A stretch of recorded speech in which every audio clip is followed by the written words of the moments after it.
束吧，勒停吧，仙境可以碎似煙霞。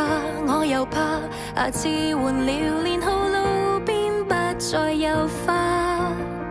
生了他，擔心經濟下秒更差，講好一起看奧運都怕有突發，壞事件講着笑話，快樂會不會重來？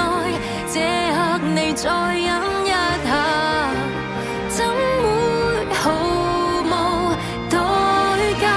明年保了壽命，誰說一定有伴侶與東京？明年即使有熱血，錯認錯說，又如何約定？趁一切都正好，撮合無盡的偶然來彰顯。